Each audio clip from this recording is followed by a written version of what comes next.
Assalamualaikum warahmatullahi wabarakatuh. Coba. Wa maghfirah warahmah. Alhamdulillah, kita bersyukur satu diberikan apa, Bu? Iman, nikmat iman Islam. Kedua, nikmat sehat. Ketiga, nikmat sempat. Kita masih diberikan kesempatan, kemauan, peluang untuk ngaji yang hukumnya fardu ain. Alhamdulillah, makin hari kita makin ramai, udah makin insyaf. Kita bersyukur yang pertama tadi diberikan iman Islam, yang kedua diberikan sehat, yang ketiga diberikan nikmat waktu. Dan kita hari ini memakai waktu itu untuk kebaikan, karena mengkaji Al-Quran hukumnya fardu ain, wajib hukumnya, ya. Dibandingkan ibu salat sunnah, saum sunnah, lebih bagus ibu ngaji. Kalau ngaji itu hukumnya wajib. Kalau puasa Senin Kamis sunnah, ya.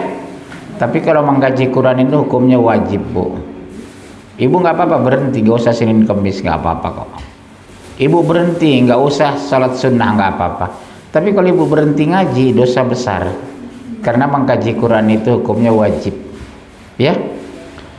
Baik, mudah-mudahan Allah memberkahi kita semua. Kita bertemu di sorga nanti, insya Allah, ya, ngopi bareng. Karena di sana semua ada, Bu, minta kopi, teh tubruk, ya, apalagi karedok. Di sana semua ada. Itu janji Allah. Di sorga itu apapun kita minta ada, dan gratis. Ya, itu janji Allah. Semua yang kita minta ada dan gratis.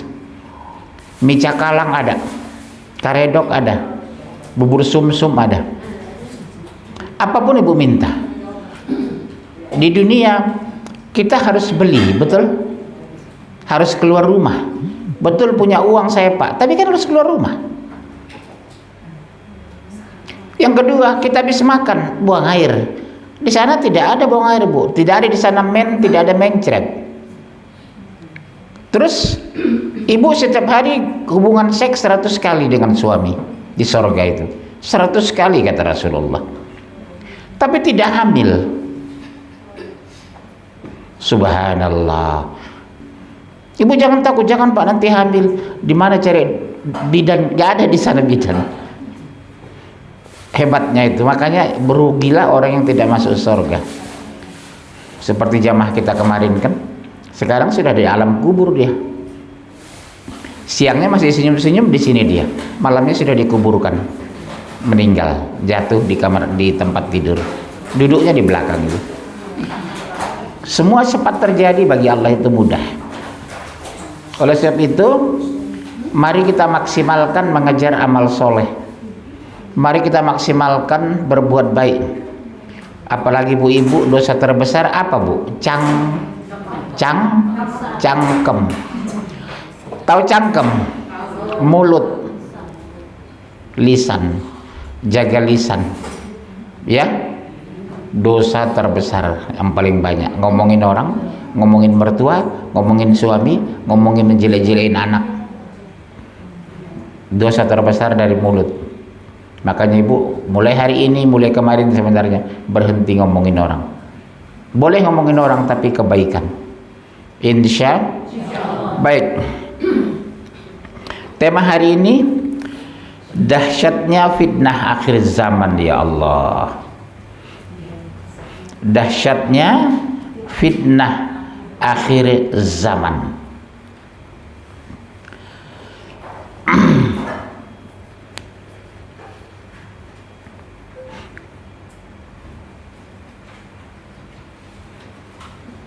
Udah? Satu, merajalelanya kesyirikan. Di mana-mana syirik, mempersekutukan Allah, percaya dukun dan paranormal, uang hilang ke dukun. Ya, tema kita tadi dahsyatnya fitnah akhir zaman. Poin pertama, merajalelanya kesyirikan, musyrik, syirik. Hilang ini ke dukun, hilang sana ke paranormal. Kalau hilang lapor polisi, bukan ke paranormal. Begitu ibu melangkah dari rumah niat ke paranormal ke dukun, pahala semua ibadah ibu hapus. Astagfirullahaladzim. Hapus bu. Ibu misalnya sudah 53 tahun, kurang 13 tahun balik, sekian 40 sekian tahun, 38 tahun misalnya. 38 tahun ibu taat sholat, gak tinggal saum, gak tinggal sedekah tiap hari, hilang nol ibadah ibu itu. Mengerikan syirik itu bu. Makanya nasihat, ya bunayya la tusyrik billah inna syirka la zulmun azim. Nasihat siapa itu? Luqman kepada anaknya, jangan mempercayai Allah nak, karena kesyirikan itu dosa terbesar dan paling besar. Terutama wanita di Indonesia, tangan gatal mau dapat rezeki, rambut gatal mau dapat itu, padahal karena ketombean. Berpikir begitu harus kita koreksi, kita perbaiki. Burung gagak nanti digenteng. Apa bu? Mau apa? Mau ada meninggal. Meninggal benaran kakeknya. Pak ini mau meninggal mungkin kakek. Kenapa? Burung gagak digenteng. Tangan gatal udah dapat rezeki. Astagfirullah. Istighfar. Kalau ibu masih berpikir begitu, tinggalkan itu. Masya Allah. Satu, merajalela kesyirikan, surat 6 ayat 88. 688, surat 448.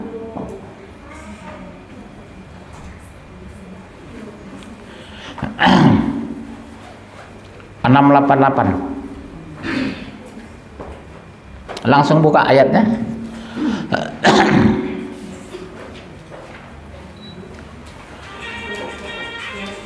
Itulah petunjuk Allah yang dengannya Dia memberi petunjuk kepada siapa yang dikehendakinya Stop. antara hamba-hambanya. Stop dulu. Allah memberikan petunjuk kepada hamba yang Dia kehendaki, bukan yang ibu kehendaki. Saya ulangi ya bunda, Allah hanya memberikan petunjuk kepada siapa yang Dia kehendaki, bukan kepada siapa yang kita kehendaki. Ibu pingin gak semua anak taat? Anak ibu narkoba, yang satu agen sabu-sabu, mau bilang apa bu? Terus gimana Ustadz kita besok di padang mahsyar? Apa kita kena? Ibu kena azab ketika anak narkoba kalau ibu salah didik. Tapi kalau ibu mendidik anak sejak kecil sudah benar, tiba-tiba ujung-ujungnya anak kena narkoba, ibu selamat. Tapi kalau ibu tidak mendidik, kenapa kamu gak sholat? Kata Allah, ibuku rajin ke pengajian ya Allah, tapi nggak pernah menyuruh aku sholat. Ibuku hijabnya syar'i, mengaji ke ustadz sunnah, tapi nggak pernah marah ketika aku keluar malam. Dipanggil ibu sudah di sorga. Hajjah Sabariyah, kapling 4 nomor 16. Keluarkan kata Allah. Betul ini anak ibu? Iya. Ibu dulu tiap hari nggak nyuruh anak sholat. Ibu tidak jawab, terdiam duduk. Sekarang ibu ke neraka, anak masuk surga, karena ibu dosa pertanggungjawaban. Ngeri loh bu kita ini, orang tua ini. Karena banyak saya lihat orang tuanya santai bu, gak sholat ya sudahlah. Ibu ngaji anak masa bodoh. Gak bisa bu, harus masa pintar, jangan masa bodoh. Hari ini rubah prinsip kita, tiap hari diingatkan dengan kelembutan bukan kasar. Nak sholat nak, jangan kamu giring ibu ke neraka ya nak. Gak kasihan kamu besok lihat ayah ke neraka nak, dari pagi sampai malam pulang kerja, di akhirat masih masuk neraka. Lihat papa dulu, waktu nikah dengan mama putih ganteng, sekarang hitam kayak bebek. Demi kita nak, tiba-tiba tega kamu biarkan papa masuk neraka nak. Ngomong hati ke hati dengan anak, terutama anak perempuan, anak laki-laki bu, anak perempuan yang terus susah. Sholat dia nak, tar, kayak petasan. Sholat nak, tar. Sholat itu wajib nak. Ibadah yang pertama periksa sholat nak. Kamu sedekah 10 miliar sebulan, Senin Kamis kamu jalani. Kalau sholat kamu tidak rapi, yang lain gak diperiksa itu bu, hancur kamu nak. Saya kan udah dewasa mah, sudah S2. Sampai kapan mama terus mengingatkan sholat saya? Sampai kamu mati nak, atau mama mati duluan. Kenapa mah? Karena kamu anak laki-laki mama. Berat loh kita punya laki-laki itu. Saya 3 laki-laki semua. Walaupun di Turki anak saya tetap saya ingatkan, sholat ya nak, sholat jangan tepat waktu ya nak, sholat ya nak, sholat ya nak. Jangan gara-gara kamu ya biasa masuk neraka nak. Kalau anak perempuan insya Allah nikah dia dapat suami taat, dia ikut suami, jamaah sama suami, jamaah ke masjid. Makanya cari mantu itu bu, biar kaya raya, yang penting soleh. Ini sudah miskin, jelek, belagu. Cari bu yang kaya raya, yang soleh, yang taat. Ya, jangan ibu bangga punya besan kaya raya, mantu kaya tapi nggak sholat. Nol besar ibu di padang mahsyar, nggak punya harga diri bu kita di padang mahsyar bu. Begitu anak ibu dia singkan di tempat calon neraka, apa nggak malu kita itu bu? Siapa bertanggung jawab? Terutama ayahnya. Tapi Indonesia karena ayahnya berangkat pagi pulang malam, otomatis yang mendidik anaknya ibu. Betul kan? Suami ibu berangkat jam 4 subuh Masya Allah, jam 10 malam, mana sempat lagi dia mendidik anaknya. Demi anak dan istri dia korbankan hidup, makan kadang ala kadarnya, badan capek tiap hari begitu bu. Siapa yang mendidik itu? Ya ibu lah yang di rumah. Orang paling banyak bertemu dengan anak ibu. Iya bu. Apalagi kita punya anak laki-laki semua. Pertanggungjawaban ngeri loh bu nanti. Kenapa anak kamu gak sholat, kata Allah. Aku tidak disuruh papa dengan mamaku dulu ya Allah. Habis bu, habis. Makanya dosa pertanggungjawaban. Sampai sini yang punya anak laki-laki semua.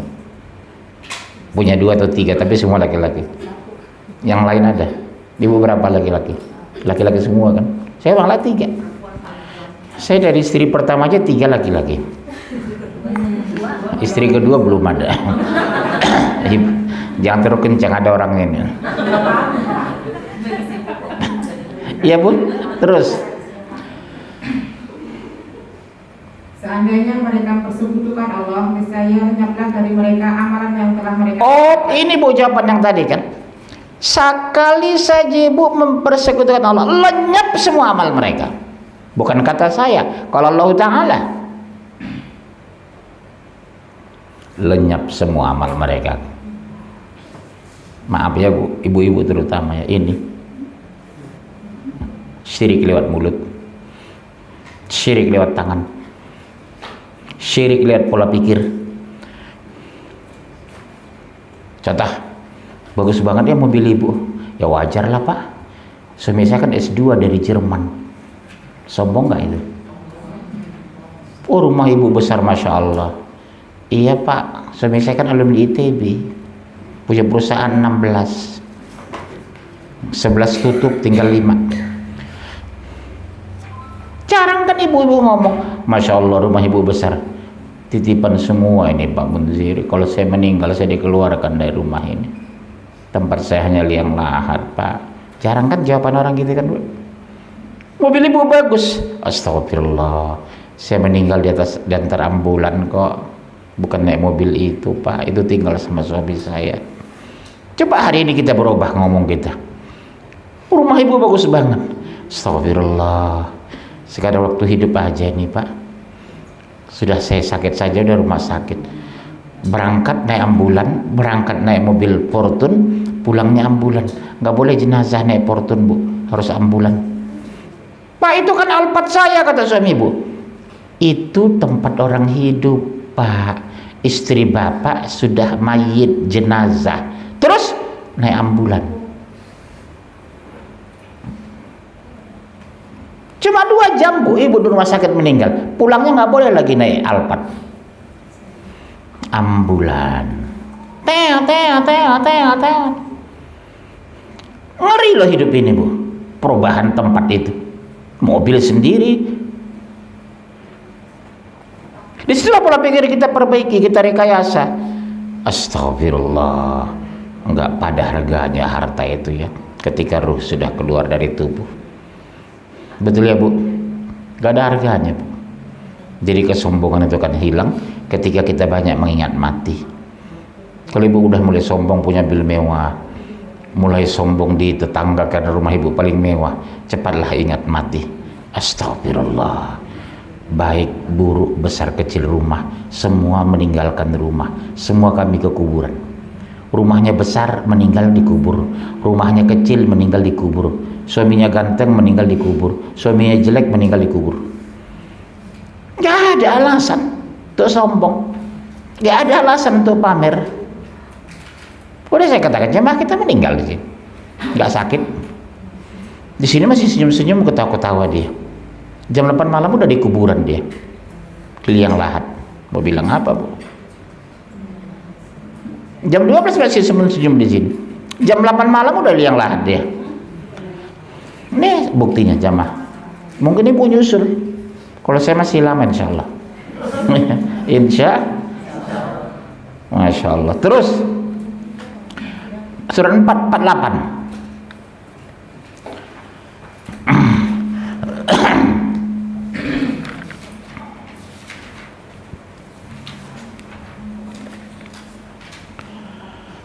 Terus 448.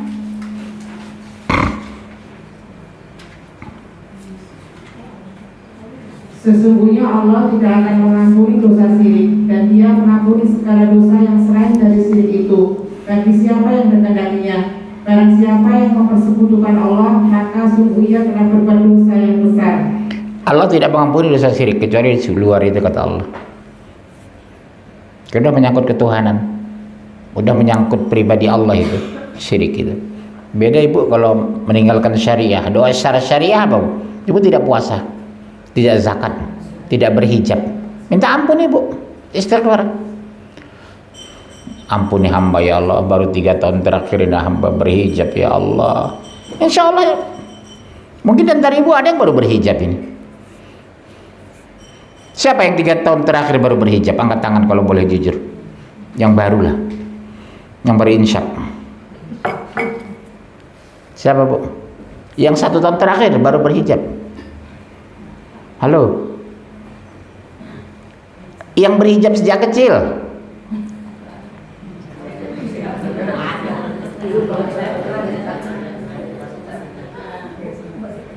Ibu yang baju merah, sejak umur berapa ibu berhijab?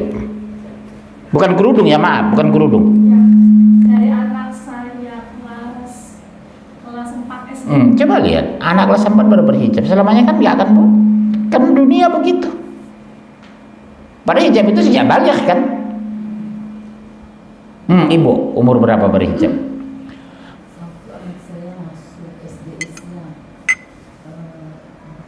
Itu maaf ya Bu, belum tentu berhijab sebenarnya, kerudung. Atau diikat di leher kayak orang bunuh diri.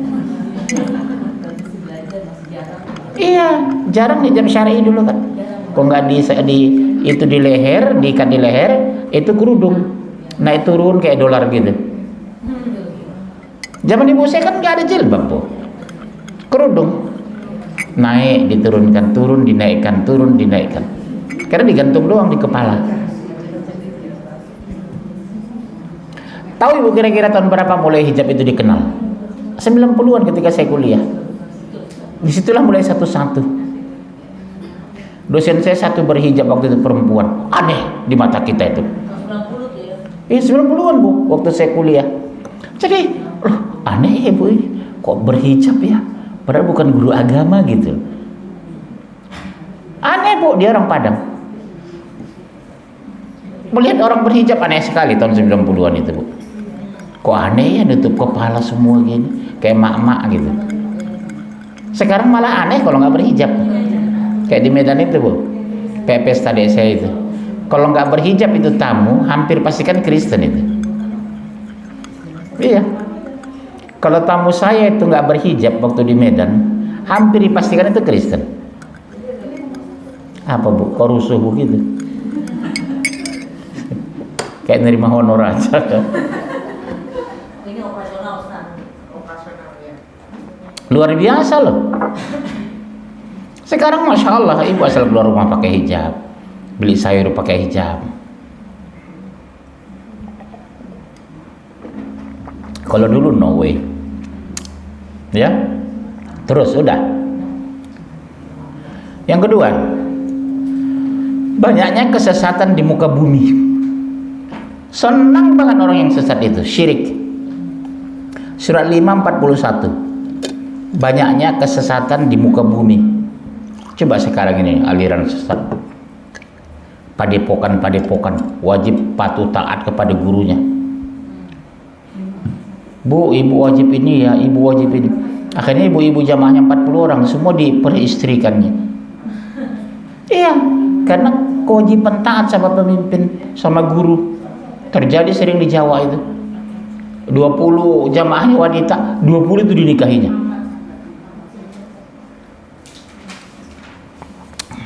Seperti kasus Jawa Timur dulu kan.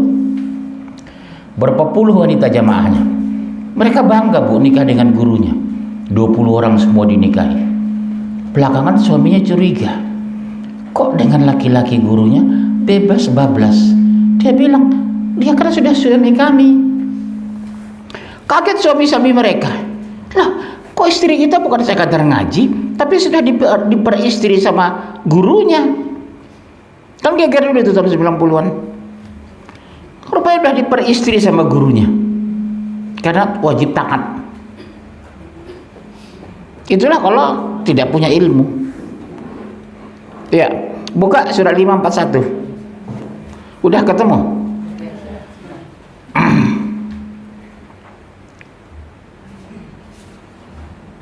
Hai Rasul, janganlah hendaknya kamu disedihkan oleh orang-orang yang bersegera menjelaskan kekafirannya, yaitu di antara orang-orang yang mengatakan dalam mulut mereka, kami tidak beriman, padahal hati mereka belum beriman. Dan juga di antara orang-orang Yahudi.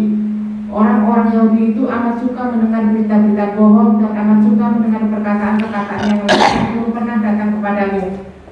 Mereka merubah perkataan-perkataan Taurat dari tempat-tempatnya. Mereka mengatakan, jika diberikan ini yang sudah dirubah-rubah oleh mereka kepada kamu, maka terimalah. Dan jika kamu diberi yang bukan ini, maka hati-hatilah. Barang siapa yang Allah menghendaki kesesatannya, maka sekali-kali kamu tidak akan mampu menolak sesuatu pun yang datang daripada Allah. Mereka itu adalah orang-orang yang Allah tidak hendak menyucikan hati mereka, dan mereka beroleh kehinaan di dunia, dan di akhirat mereka beroleh siksaan yang besar. Coba lihat bu, kalau Allah tidak berkehendak kita jadi orang baik, nggak jadi apa-apa. Terus bagaimana caranya Ustaz kita supaya Allah berkehendak? Berdoa. Udu'un yastajib lakum, berdoalah kamu saya dikabulkan. Karena doa, dengar ya bu, doa bisa merubah takdir. Ibu sebenarnya nggak punya mobil harus jadi takdir itu ya. Tapi doa dan ikhtiar ibu maksimal, ibu bisa dapat mobil. Jadi takdir bisa dirubah dengan ikhtiar dan doa. Ya bu ya, dengan doa dan ikhtiar maksimal, takdir bisa dirubah. Makanya ibu kalau nggak pingin punya mobil, jangan bilang udah takdir Pak Munjir saya nggak punya mobil. Ikhtiar dulu, doa sungguh-sungguh. Mungkin takdir saya cuma punya motor, saya sungguh-sungguh berdoa, sungguh-sungguh ikhtiar, alhamdulillah bisa punya mobil. Bisa kita rubah insya Allah. Yang penting jalannya benar ya, tidak aneh-aneh, tidak melanggar syariah. Oke, poin keberapa? Ketiga, pembunuhan menjadi hal biasa. Coba lihat sekarang, per menit mungkin terjadi pembunuhan di Indonesia ini. Begitu murah-murahannya nyawa di Indonesia ini. Pembunuhan menjadi hal yang biasa. Indonesia, hampir tiap menit kita dengar cerita pembunuhan. Ibu nonton di televisi swasta itu, berita kriminal itu. Segampang itu membunuh istri, dibunuh suami, suami diracun istri, tetangga dibantai orang, orang membantai tetangga. Gak ada peduli lagi sekarang, mati-mati aja. Kalau sesama orang tidak kenal masih masuk akal. Istri membunuh suami, suami membantai istri. Lihat aja berita jam 5 sore itu. Subhanallah. Ya bunda ya, gak ada harga diri itu lagi. Akibat apa? Iman sudah hilang. Baik, udah banyak. 532 532 dalilnya. Oleh karena itu kami tetapkan suatu hukum bagi Bani Israel, bahwa barang siapa yang membunuh seorang manusia bukan karena orang itu membunuh orang lain, atau bukan karena membuat kerusakan di muka bumi, maka seakan-akan dia telah membunuh manusia seluruhnya. Dan barang siapa yang memelihara kehidupan manusia, maka seolah-olah dia telah memelihara kehidupan manusia semuanya. Dan sesungguhnya telah datang kepada mereka rasul-rasul kami dengan membawa keterangan-keterangan yang jelas. Kemudian banyak di antara mereka sesudah itu sungguh-sungguh melampaui batas dalam berbuat kerusakan di muka bumi. Coba lihat Bu, mereka sungguh-sungguh membuat kerusakan di muka bumi ini. Harusnya sungguh-sungguh berbuat baik, sungguh-sungguh beramal soleh, sungguh-sungguh beribadah. Ini sungguh-sungguh membuat kerusakan. Ibu, kerusakan ibu apa? Kerusakan wanita apa? Yang kedua,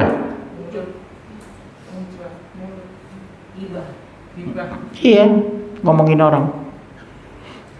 Wanita cenderung, kalau kita laki-laki ngumpul Bu, bicara hobi, bicara masa lalu. Jarang kita ngomongin orang.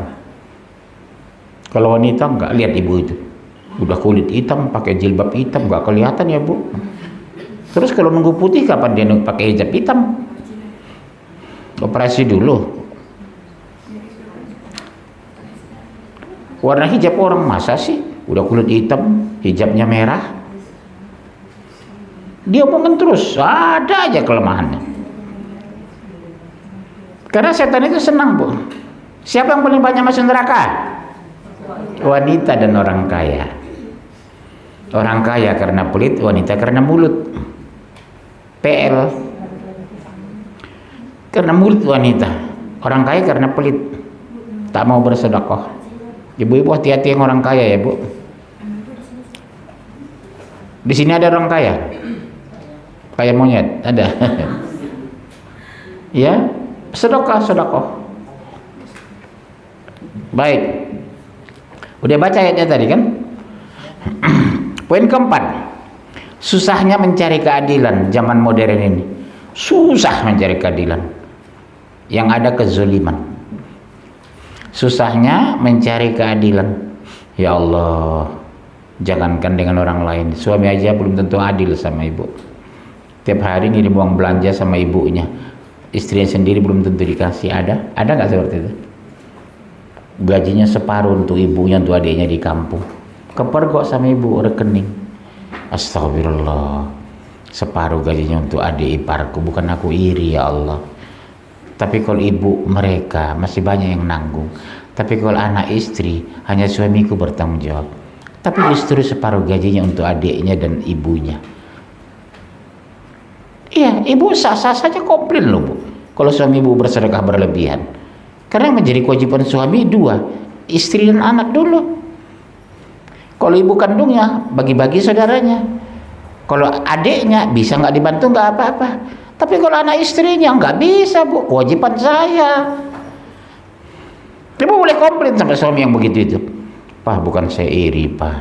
Papa sih tiap bulan ngirim uang sama, maaf ya Pak, sama orang tua Papa, sama adik ipar. Sementara kita kekurangan Pak.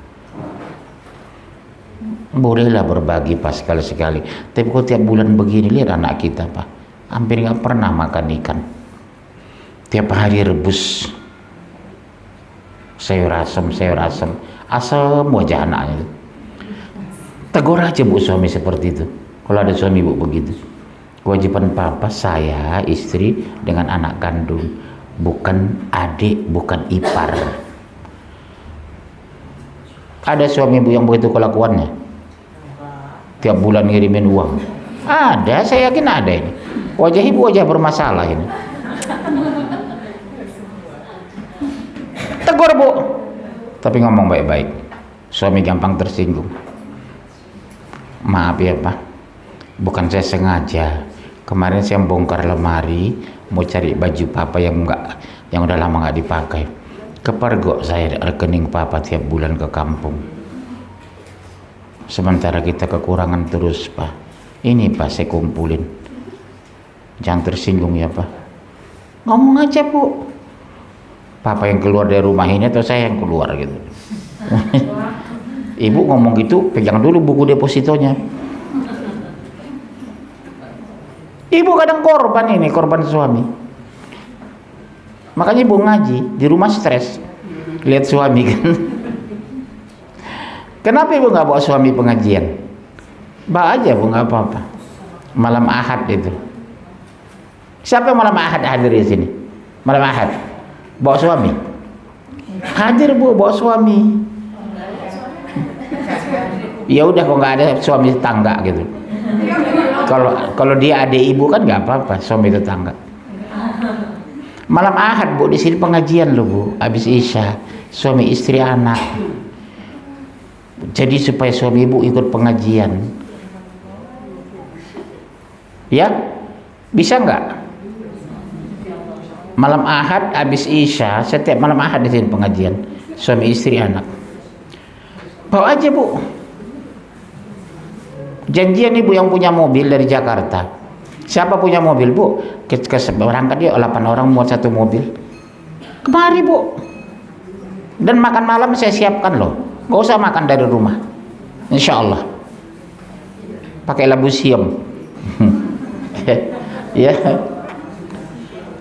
Keempat, susahnya mencari keadilan, surat 4135.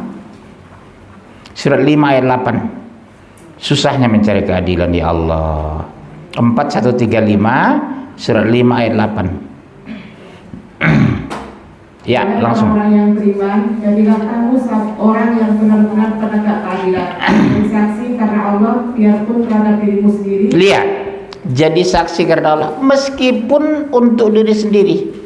Atau ibu bapak dan kaum kerabatmu. Jika ia kaya ataupun miskin, maka Allah beritahu kemaslahatannya. Maka janganlah kamu mengikuti hawa nafsu karena ingin menyimpang dari kebenaran. Dan jika kamu memutarbalikkan kata-kata atau enggan menjadi saksi, maka sesungguhnya Allah adalah Maha mengetahui segala apa yang kamu kerjakan. Coba lihat bu, meskipun itu diri sendiri, walaupun kesaksian kita merugikan kita, apa boleh buat? Walaupun merugikan suami kita, harus jujur. Iya, yang memukul anak itu suami saya bu. Sampai di rumah ibu habis diomelin sama suami. Ibu nggak membela saya ya di forum itu. Harus saya tutupi. Ini mama ngomong jujur malah yang mukul itu saya. Pak, demi kebenaran. Walaupun terhadap diri sendiri kata Allah. Ini yang berat bu. Begitu giliran orang kita adil bicara, begitu giliran suami ibu, pelakunya berani ibu jujur nggak ke polisi? Suami saya ngambil uang itu pak. Saya sudah ngomong di rumah, silakan tangkap. Besok jam 5 suami saya di rumah. Bisa ibu kayak gitu berani? Jam 5 besok suami saya di rumah, silakan ditangkap suami saya. Dia ngambil uang itu. Oh berat bu.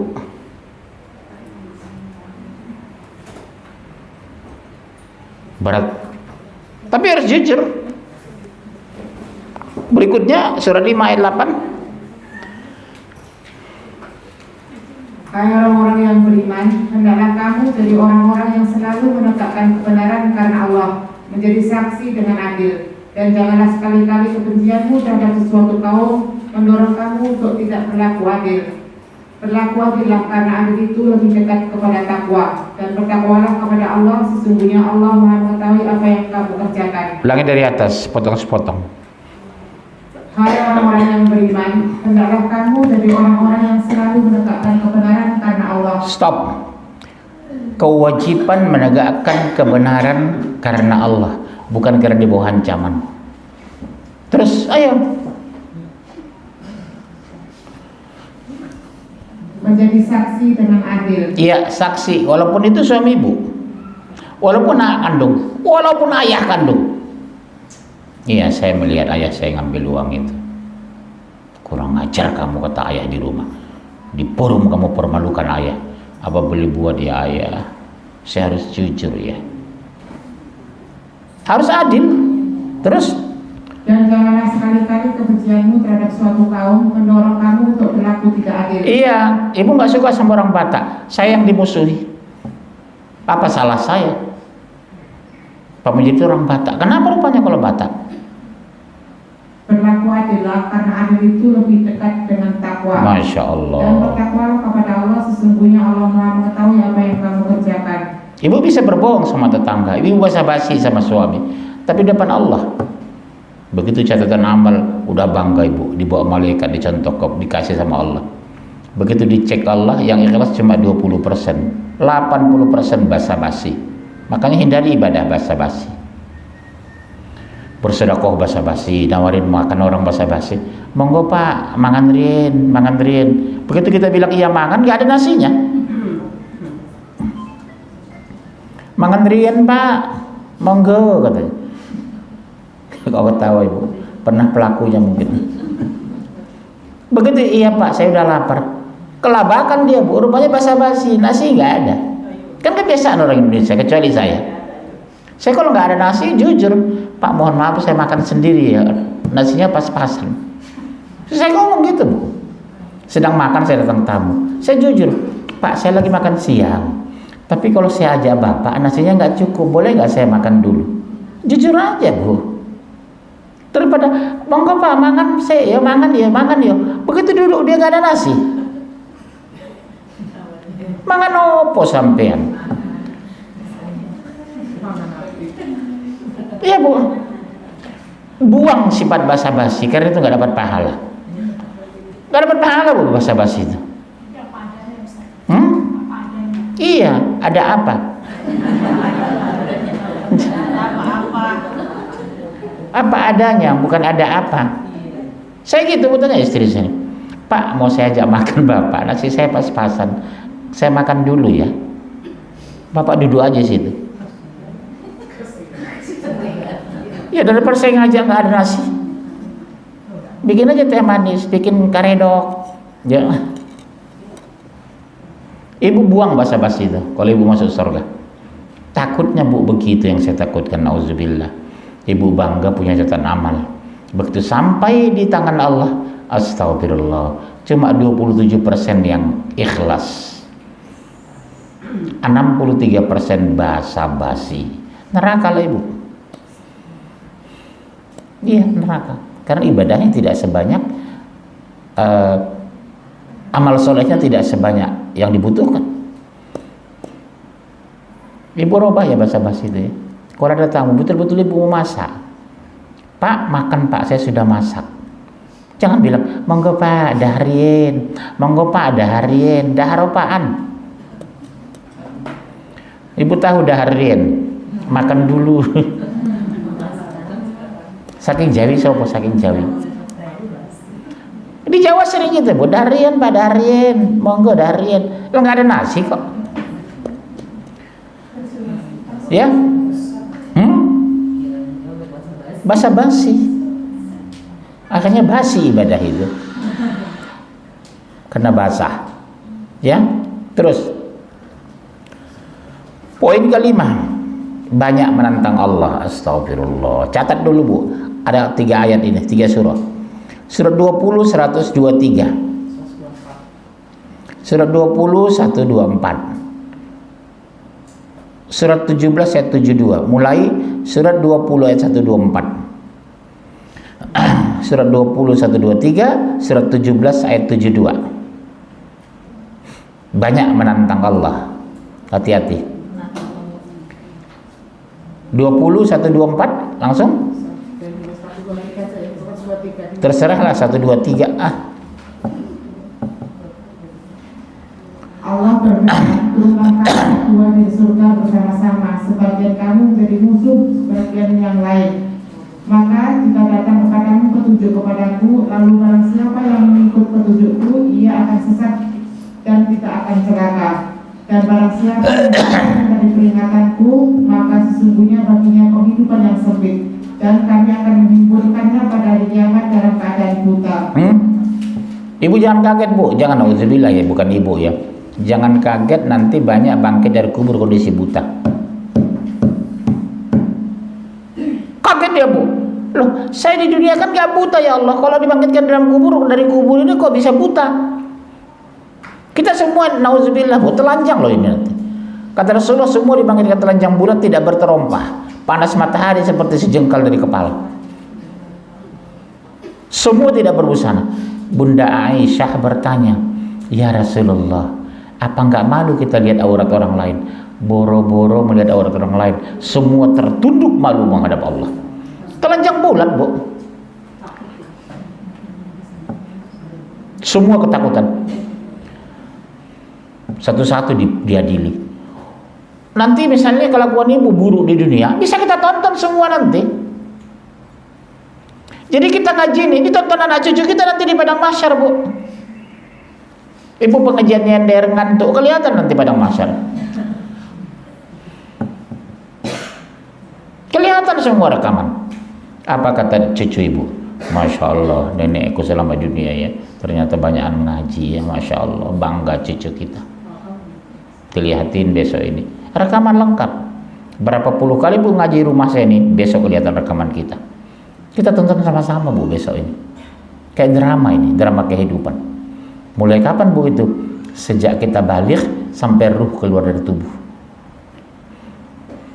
Mungkin dunia ibu berdalih, suami nggak ada di rumah, anak-anak kerja, cucu kuliah, ibu suka-suka hati melakukan di rumah. Oh, kelihatan rekaman di padang mahsyar. Kira-kira ibu evaluasi lah, panjang mana kebaikan ibu daripada keburukan? Usia berapa ibu baru sholat tidak tinggal? Maaf, seperti ibu yang kacamata. Usia berapa ibu sholat sudah tidak tinggal?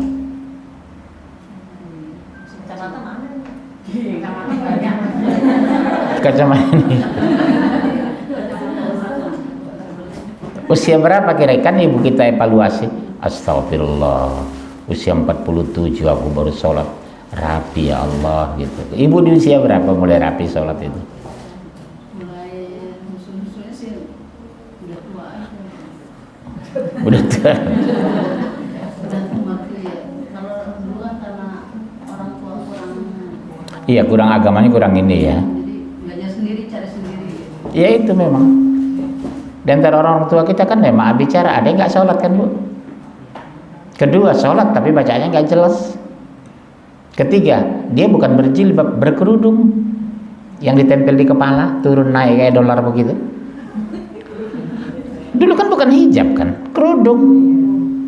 Zaman ibu saya mana ada berhijab, kerudung ditempel di atas. Sambil dengar pengajian turun dinaikkan, kayak dolar begitu turun naik. Belakangan ini enak kita hijab beli 150.000 udah bagus. Seperti ibu udah berapa hijabnya? Iya, sekarang enak bu, hijab 50.000 udah bagus. Nggak mesti mahal, yang penting menutup aurat. Syukur-syukur, maaf bu, sebenarnya hijab yang benar itu sampai nutupi, maaf bu, lihat saya. Sebenarnya kalau mau jujur, hijab yang benar itu sampai sini, nutupi bentuk pantat dengan payudara. Itulah hijab yang benar. Segini. Kalau bisa ibu pelan-pelan, kalau beli hijab baru lagi, usahakan yang segini. Lewat dari pantat. Yang berbahaya itu ini dengan ini. Iya. Kalau orang salafi malah sampai ke bawah hijab itu. Iya, itulah hijab yang syar'i. Tapi cenderung dulu kan diikat di leher. 3 hari meninggal. Kayak orang bunuh diri. Ya. Jadi ibu saya anjurkan, kalau lagi ada uang nanti beli hijab yang syar'i bener lah. Gak apa-apa ibu ngirit-ngirit, gak usah ngebakso, gak usah makan apa-apa dulu. Beli hijab yang syar'i supaya ibu lebih apa namanya ya, lebih islami ya, insya. Baik, buka dalilnya sudah tadi 1772. Ya, siapa yang buta hatinya di dunia ini, niscaya di akhirat nanti ia akan lebih buta pula dan lebih tersesat dari jalan yang benar. Buta, dibutakan sebenarnya, bukan buta, Bu. Karena buta lihat Quran waktu hidup dulu. Tapi apa boleh buat? Setan itu bergerak ketika ibu udah mulai ngaji. Oh udah, janganlah, mendingan ke mall. Di mall ibu ditraktir teman makan karedok, makan apalah. Coba itu dulu kok. Yang keenam, poin keenam,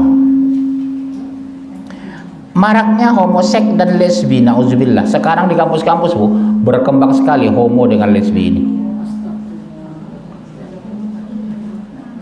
Membedakannya apa, Bu? Bergandengan tangan, berpelukan. Sesama laki-laki sama perempuan. Kalau sama perempuan mungkin biasa berpelukan, sama laki-laki berpelukan. Hati-hati anak laki-laki, Bu. Shh. Hati-hati anak laki-laki, Bu, sekarang. Gay berkembang sekarang di kampus. Homoseks. Tahu kenapa, Bu? Karena mereka udah bosan dengan wanita, mencium, memeluk, berzina, udah bosan. Udah coba dengan laki-laki, ternyata enak, diterusin. Saya kan pernah wawancara orang gay. Mas, nggak tertarik sama wanita? Udah Pak, saya dulu punya pacar. Terus udah bebas segala macam, saya udah bosan. Saya coba dengan laki-laki, ternyata enak. Ya udah keterusan dengan laki-laki. Jadi kalau anak ibu terlalu akrab dengan laki-laki, wajib curiga, Bu. Terlalu dekat, terlalu akrab ya, wajib curiga juga. Gay. Ya Bun.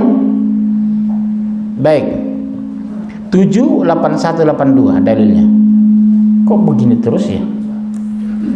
78182.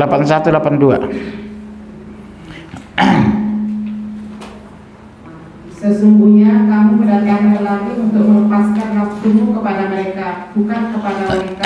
Karena kamu ini adalah kaum yang melampaui batas. Coba lihat, Bu, kamu mendekati laki-laki bukan wanita, tapi pada diciptakan oleh wanita untuk laki-laki. Tapi kenapa, Bu, tidak mendekati perempuan dia? Karena sudah bosan. Berpelukan, berciuman, hubungan seks sudah biasa. Terus cari yang belum biasa. Coba-coba awalnya sebenarnya. Akhirnya keterusan. Siapa punya anak laki-laki di sini? Punya anak laki-laki siapa? Ya Bu ya, diawasi ya. Udah SMA, kuliah. Iya, anak-anak kuliah sekarang. Saya lihat di kampus itu udah bergandengan tangan gitu. Curiga saya sudah. Jarang kan laki-laki bergandengan tangan, berpelukan kalau ketemu. Kayak Teletubbies. Apa? Cek, enggak. Oh, di sini. Masih di sini. Ya, ya Bunda ya. Anak perempuan kita takut berzina, anak laki-laki kita takut gay. Ngeri. Jawab kaumnya tidak lain hanya mengatakan, usirlah mereka Lut dan pengikut-pengikutnya dari kotamu ini. Sesungguhnya mereka adalah orang-orang yang berpura-pura menyucikan diri. Poin ketujuh, tersebarnya berita bohong, hoax. Oh, paling senang menceritakan cerita yang belum tentu benar. Ciri-ciri akhir zaman itu tersebarnya berita hoax, berita bohong. Tersebarnya berita bohong. 4916 496 496. Iya. Hai orang-orang yang beriman, jika datang kepadamu orang fasik membawa suatu berita, maka periksalah dengan teliti, agar kamu tidak menimpakan suatu musibah kepada kaum tanpa mengetahui keadaannya yang menyebabkan kamu menyesal atas perbuatanmu itu. Bu, cek dulu beritanya. Benar enggak itu? Jangan asal berita diceritakan sama orang lain. Akhirnya satu pengajian tahu semua. Bu, Kata ibu ini, bu apa namanya nih, yang pojok. Kata ibu ini sama bu ini, cuma ibu doang yang tahu ini. Oh ya iya, ibu ngomong lagi sama sebelah, ibu doang yang tahu. Akhirnya itu pengajian tahu semua. Bu Ayu ngomong sama sebelahnya, cuma ibu doang yang tahu ini ya. Ibu dia ngomong, cuma ibu doang. Akhirnya 649 orang tahu. Bersambung dia. Karena pekerjaan yang paling enak apa? Menggosip. Pekerjaan paling enak apa, Bu? Menggosip. Bu, gini Bu, gini. Oh iya, Bu. Orang Brebes itu yang begitu sifatnya. Saya kan orang Tegal, gitu loh. Dikomporin. Suami ibu itu orang mana? Orang Brebes. Oh iya, Bu. Saya tahu itu orang Brebes. Kayak gitu sifatnya laki-lakinya, Bu. Oh ya iya. Ipar saya kan orang Brebes, gitu. Sampai monyong cangkemnya itu. Ya Bunda ya. Udah 496. 8. Terpecahnya kaum muslimin. Senang banget ribut. Senang konflik. Terpecahnya kaum muslimin. 6159. Terpecahnya kaum muslimin, pindah akhir zaman. Surah 159.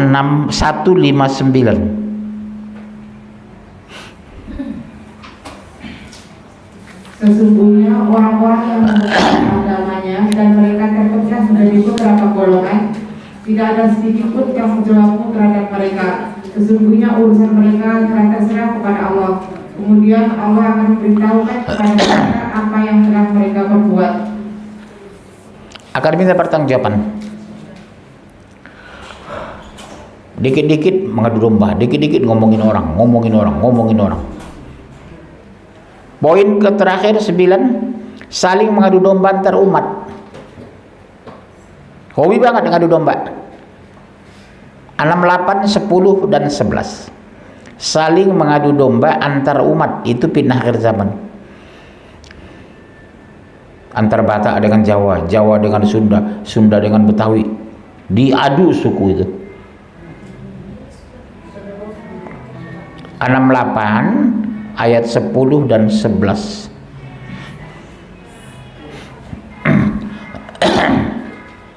Tunggu sebentar, lagi mencari ibu-ibu. Udah ketemu Qurannya? Ibu mau cari boleh?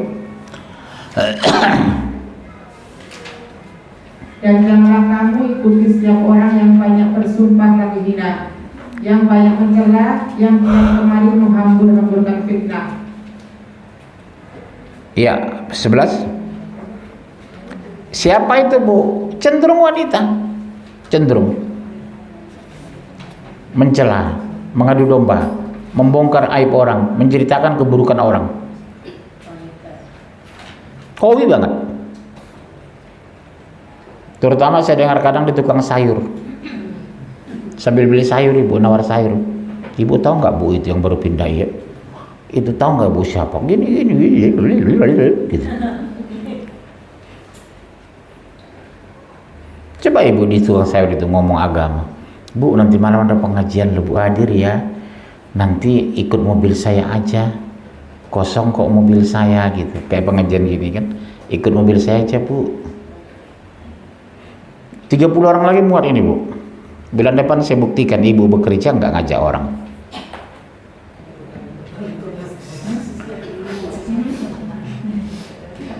Ya, Kamis depan kita buktikan ibu bergerak nggak ngajak kawan, ngajak tetangga, ngajak saudara kemari.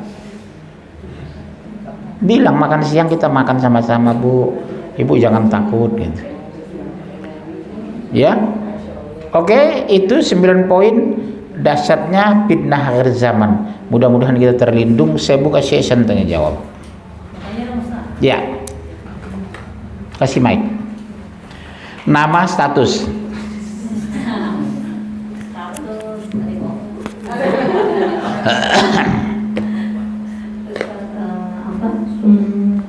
Assalamualaikum. Waalaikumsalam warahmatullahi wabarakatuh. Jadi kemarin tuh ada yang sharing nih Ustaz ya. Jadi dia datang ke sebuah pengajian, lalu di pengajian itu dia banyak kenal orang, lalu dia ngajak-ngajak orang yang baru dia kenal itu untuk ngaji di tempat lain. Ternyata karena dia sering ngajak orang-orang yang baru dia kenal untuk ngaji di tempat yang lain, ternyata terjadilah sesuatu hal yang tidak disukai sama yang pemilik rumah, dan orang yang dia bawa itu kesannya tidak santun seperti itu saja, terus ujub seperti itu saja, jadi kurang disenangi oleh yang punya rumah. Tapi niat dia membawa orang itu adalah buat ngaji. Jadi yang tadi Ustaz katakan kan kita ngajak orang untuk ngaji, sedangkan kita baru kenal, kita belum tahu siapa dia gitu. Ternyata pas ketika kita bawa ternyata membuat malu kita seperti itu. Nah itu bagaimana tuh Ustaz? Ya jangan diajak lagi lah. Iya, misalnya saya ngajak seseorang, tiba-tiba nggak nyaman yang punya rumah teman saya, ya saya nggak ngajak lagi dia. Kan nggak enak saya membuat orang tidak nyaman, walaupun bukan saya pelakunya kan. Tapi paling tidak kewajiban mengajak tetap melekat sama kita. Kita kan nggak tahu sifat orang kan. Setelah berlalu baru kita tahu. Setelah tahu udah tinggalkan dia. Nggak usah diajak lagi ngaji, kayak Bu Dedi, jangan diajak lagi. Misalnya gitu. Iya, ada yang lain? Iya. Kasih mic-nya. Assalamualaikum warahmatullahi wabarakatuh. Waalaikumsalam warahmatullahi. Ustaz tadi bilang kalau kita berdoa akan berubah takdir. Insyaallah. Apakah kalau kita misalnya mendoakan anak atau misalnya sifatnya bisa berubah? Shh. Apa kenapa? Kalau kita mendoakan anak atau Dekatkan aja, Bu.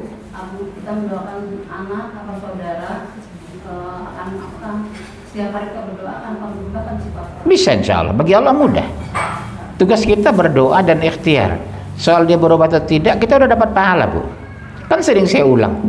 Mendoakan kebaikan orang lain itu sudah dapat pahala besar. Sebaliknya mendoakan keburukan untuk orang lain itu dosa besar. Contoh, betul ibu pernah mengkhianati ibu, ya Allah matikan dia. Kalau waktunya mati kok dia itu, gak usah didoain. Doain aja kebaikan. Saya kan sering difitnah orang. Doa saya begini, Bu, ya Allah ampuni dosanya, Allah sudah memfitnah hamba karena dia nggak tahu, ya Allah.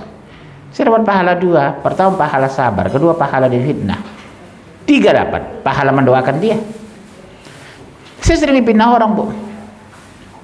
Tapi apa saya benci sama dia? Enggak, saya doakan ampuni dosanya, ya Allah, dia khilaf, ya Allah. Ya Bu ya, jangan doakan mereka yang bukan-bukan, doakan aja kebaikan. Insya itulah kita beda kita dengan orang luar pengajian.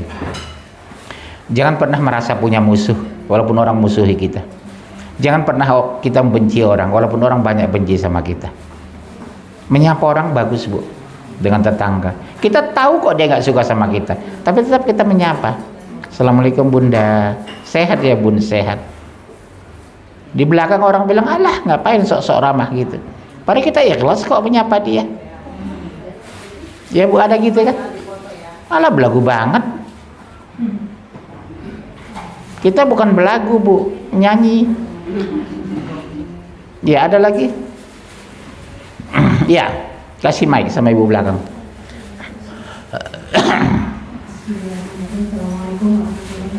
Waalaikumsalam. Dari tema hari ini dan siapnya firman jangan sembilan fitnah ini ternyata memang sudah kelihatan.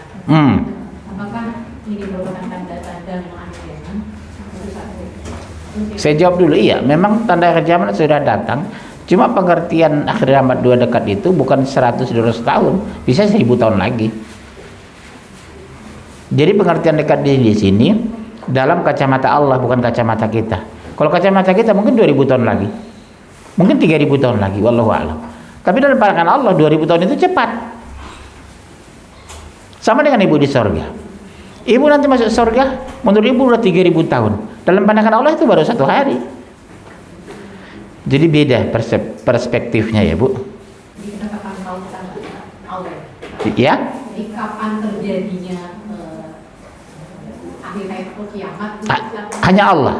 Nabi aja nggak tahu. Nah, artinya kita kan bagaimana kita membentengi kiat yang memang benar-benar kita bisa menghalau dari semua fitnah yang ada di Sunda. Satu, bersahabat dengan orang-orang taat. Itu yang paling pasti. Kedua, banyak membaca Al-Quran. Yang ketiga, banyak berdoa, sungguh-sungguh berdoa. Kapan kita disibukkan ngurusin orang lain kalau kita suka berzikir? Yang keempat, rajin berzikir. Subhanallah wa bihamdi. Ibu di mobil sambil nyetir. Subhanallah wa bihamdi, subhanallahil azim. Subhanallah wa bihamdi, subhanallahil azim. Sambil goreng nasi, goreng karedok, goreng gado-gado. Subhanallah wa bihamdi, subhanallahil azim. Ya, banyak berzikir. Kedua, banyak istighfar. Astagfirullah wa atubu ilaih. Sambil nyetir ibu, astagfirullah wa atubu ilaih. Astagfirullah. Jadi ada orang lewat mendadak motong mobil ibu, astagfirullah. Tapi kalau nggak biasa kita, babi kau gitu. Kalau Jakarta babi bukan monyet. Di sini monyet yang sering kan? Monyet lo katanya. Kalau Medan kalau nggak babi anjing, anjing kau katanya. Begitu saya lihat di rumah wajah saya nggak kayak anjing. Akibat mulut itu nggak terbiasa berkalimat thayyibah itu. Coba kalau kita terbiasa nyetir subhanallah wa bihamdi, subhanallah. Mau nggak kamu kuajarkan kata Rasulullah? Ringan dalam ucapan, berat dalam timbangan. Subhanallah wa bihamdi. Itu hadis loh. Mau nggak kuajarkan kamu? Ringan dalam ucapan, berat dalam timbangan. Subhanallah wa bihamdi. Subhanallahil azim. Daripada ibu ngurumpi, mendingan ngomongin itu terus berzikir. Subhanallah wa bihamdi, subhanallahil azim, subhanallah wa bihamdi, subhanallahil azim. Ibu dapat pahala bertumpuk-tumpuk per hari. Gak usah dihitung bu, 2.000, 3.000, 4.000 kali. Sambil goreng nasi ibu, subhanallah wa bihamdi, subhanallahil azim. Sampai gosong, subhanallah wa bihamdi. Ya. Ya. Ada lagi pertanyaan? Ayo. Konsumsi udah masya Allah berapa macam itu. Ini mau ngaji atau mau makan ini? Iya ada lagi. Bagi ibu yang bawa konsumsi, mudah-mudahan Allah berkahi. Yang tidak membawa jangan jadi beban ya. Tetap datang. Jangan mentang-mentang nggak bawa ibu nggak datang. Tetap datang. Ibu dapat pahala makan, yang satu pahala membawa. Cuma makannya jangan nambah lah ya. Ada pertanyaan lagi?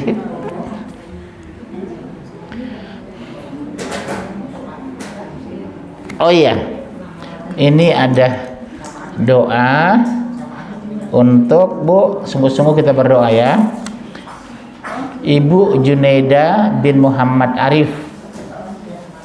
Kemudian siapapun yang meninggal saudara kita, termasuk jamaah kita ini yang kemarin meninggal, iya, kemudian saudara kita di kampung, Uwa, Tete, Aa, mudah-mudahan dijabah oleh Allah. Mari Bu nundukkan kepala. Astaghfirullahaladzim, astaghfirullahaladzim, astaghfirullah. A'udzubillahi minasyaitonirrajim. Bismillahirrahmanirrahim. Alhamdulillahirabbil alamin. Hamdi yu'afi ni'amah wa yukafi mazidah. Ya Rabbana lakal hamd kama yanbaghi li jalali wajhika min azimi sultanik. Allahumma ya Allah yang maha penyaksikan dan maha penyayang, ampuni dosa kami ya Allah. Setiap hari Engkau turunkan rahmat-Mu kepada kami. Setiap hari kami melakukan dosa dan maksiat ya Allah. Setiap hari Engkau berikan kepada kami rezeki. Setiap hari kami melakukan melanggar hukum-Mu ya Allah. Ampuni dosa kami ya Allah. Maafkan kesalahan kami. Lapangkan ibu dan ayah kami dalam kubur ya Allah. Bagi mereka yang sudah tiada, mereka telah berjasa membesarkan kami ya Allah. Ya Allah, limpahkan kesehatan kepada orang tua kami yang masih hidup hari ini. Mereka sudah berbuat banyak terhadap kami anak-anaknya ya Allah. Allahumma ya Allah, ampuni dosa kaum muslimin dan muslimah, saudara kami yang sudah meninggal maupun yang masih hidup. Allahumma ya Allah, bil khusus ampuni dosa ibu Junaida bin Muhammad Arif. Lapangkan dia dalam kubur ya Allah. Limpahkanlah kemudahan kepada mereka dan kepada kami. Mudahkan rezeki kami ya Allah, rezeki yang melimpah dan halalan thayyibah.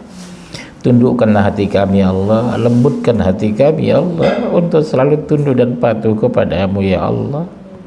Hilangkan kekerasan dan kesombongan dari hati kami. Kami lemah ya Allah, kami dhaif ya Allah, kami hamba-hambamu yang miskin, Engkau maha kaya, Engkau maha kuat ya Allah, kami lemah. Limpahkanlah kepada kami kemuliaan, keberkahan, ridhamu ya Allah. Matikan kami dalam keadaan husnul khotimah ya Rabb. Matikan kami dalam keadaan husnul khotimah ya Rabb. Matikan kami dalam keadaan husnul khotimah ya Allah. Takdirkan kami masuk surga Firdaus.